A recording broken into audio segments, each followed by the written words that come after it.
Seek ye first the kingdom of God and His righteousness, and all these things shall be added unto you.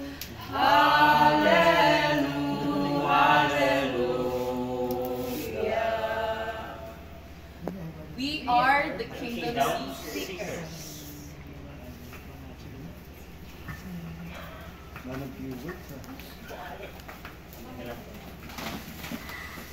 Magandang gabi sa inyong lahat. Gabi na lagi. Ang kwentong ito ay tungkol sa mag-ina na walang ginawa kundi mag-away at magbanggaan sa araw-araw na sila ay nagkikita. Hanggang dumating ang pagkakataon na muli ay mas malala ang kanilang pagpapalitan ng mga masasakit at masasamang salita. At atin po itong panoorin ang mga pangyayari. Wow! Best actress talaga. Umuwi ka naman ng lasing. Kaya ako umuwi ng ganitong oras kasi akala ko tulog ka. Nung uwi ako, tayo mo talaga ang umuwi. Bilang ina, talagang ganito ako maghintay sa iyo, pero hindi mo binigyan ng kalagayan. Alam mo, Teresa, Wow! huwag akong masita-sita dahil ikaw wala kang ginawa kundi magsabong, magsugal, at saka yung may boyfriend ka. Teresa, 23 Ginagawa ko na lang yan dahil sa sobrang lungkot ko. Dahil hindi ko na alam kung paano kita baguhin sa iyong buhay. At tingin mo, ayaw akong magbago. Kaya ako nagiinom, di ba? Para makalimutan kung ganito ako. Oh, kaya sinisira mo sarili mo. Wala Wala ka nang ginagawa. Wala ka nang ginagawa. Aywan ko saan ka kumukuha ng pera mo. Masyado akong lasing ngayon para makinig sa mga ganyan mong kadaldalahan.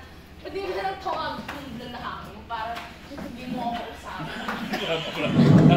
At dahil dyan, ngayon ay napagtanto ni Teresa na magulo pala ang buhay ng isang mag-ina.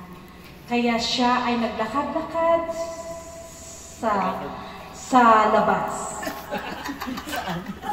Sa labas daw eh. Sa loob yan eh. Bagaimana gulo?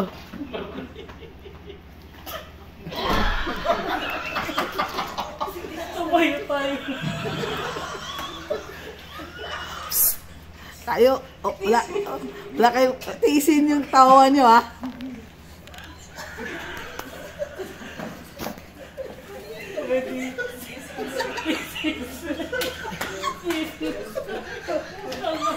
Pagtagal naman isa na lang. This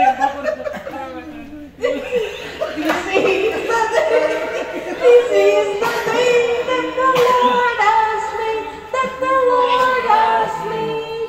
We will rejoice and be glad in it, and be glad in it.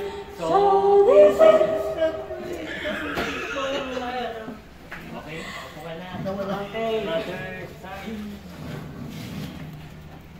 At papasok si Teresa. Ay. Nay. Pupuan. Ito po kayo. Opo.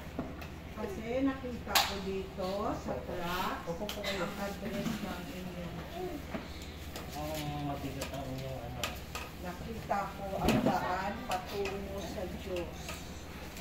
Pastor, siguro ikaw ang makatulong sa akin, sa aking kalungkutan. Yun ang nangyari sa aking buhay. Ang aking anak ay wala ng espiritu, wala ng Marikan tumawa. Maglasing. Napakasakit po. Kaya pastor, hinihiling ko ngayon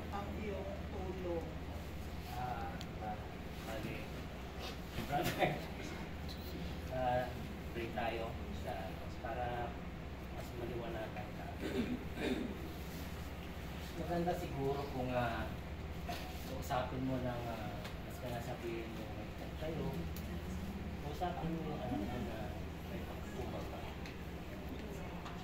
Paalala mo sa kanya na kung gaano mo siya kamahal. At sigurado ko, pagka nagdasal ka, Pastor, siguro ang Pag dalawang ito, suggest patabi ko mo muna nga yan. sa'yo, hindi ko siya kausapin kasi talagang lalaban, Pastor. Ang anuin ko, Pastor, dalhin ko siya dito sa inyo. Kayo muna ang counsel sa kanya, Pastor. bago pang malis, bring mo na Okay, Pastor.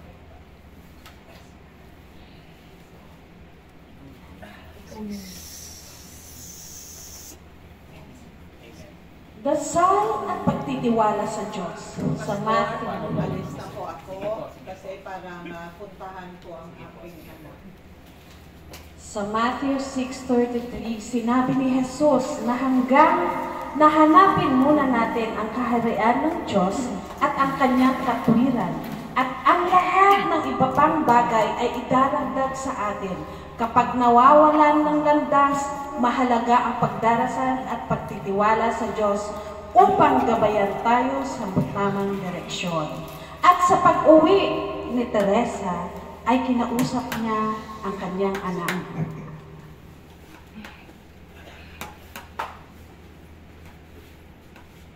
Anak, awa ka naman sa akin.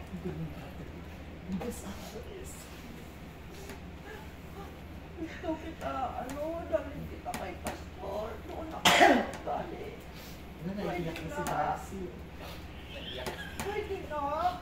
Dapat na to na. Diba? Ano ba yan? No? Pagkadiyos mo naman ako. Sa akin, Kaya mo, punta tayo kay Pastor. Nagpakumbaba na ako, lumuod na ako sa iyo. Pinag-pray ka namin ni Pastor. Alam mo anak, napakasaya nila doon sa church. Kaya, subukan mo din para maging maganda ang result ng ating pagsasama. Oo na. Sige na. Matahimik ka na. Tara na.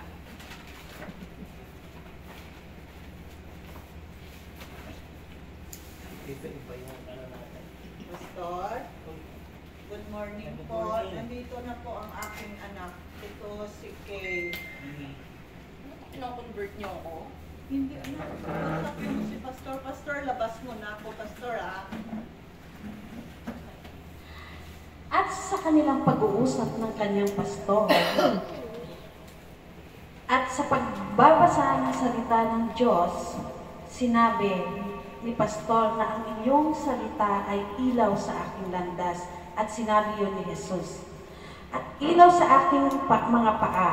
Ang pagbabasa ng Biblia ay nagbibigay sa atin ng patnubay at liwanag sa gitna ng kadiliman. At yun nga po ay si Keziah ay napagtanto niya na mali ang kanyang mga ginagawa. So, umuwi po siya ulit at kinausap din niya ang kanyang nanay.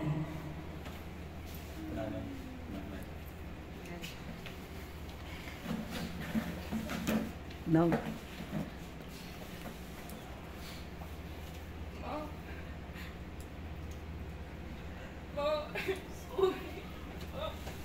Salamat sa Panginoon. I'm sorry.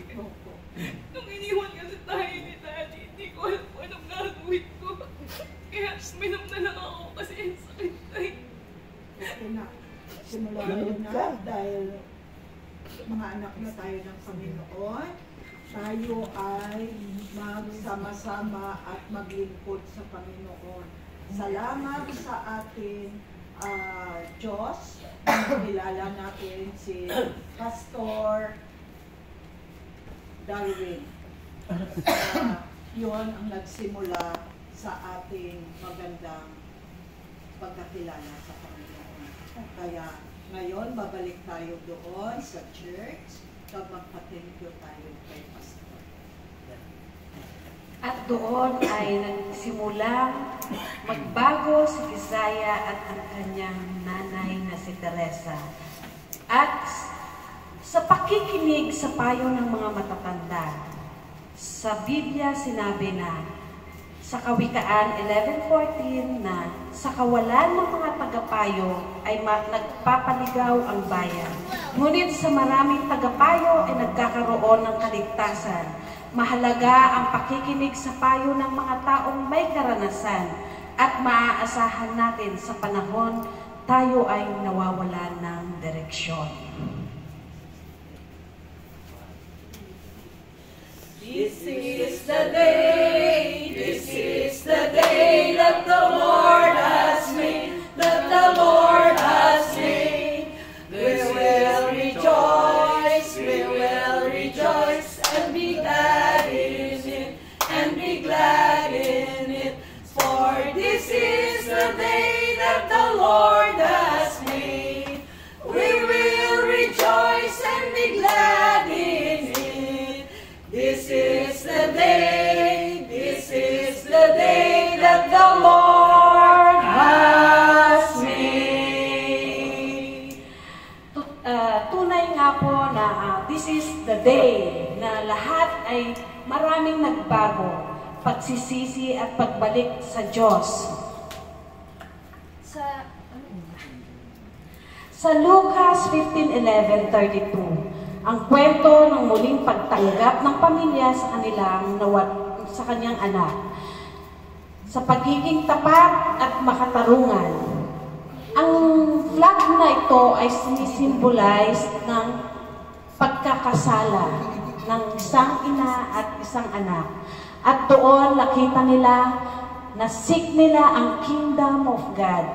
So, from that, tinanggap nila ang Diyos na tagapagligtas nila. Yun po, at doon nagtatapos ang aming kwento. Amen.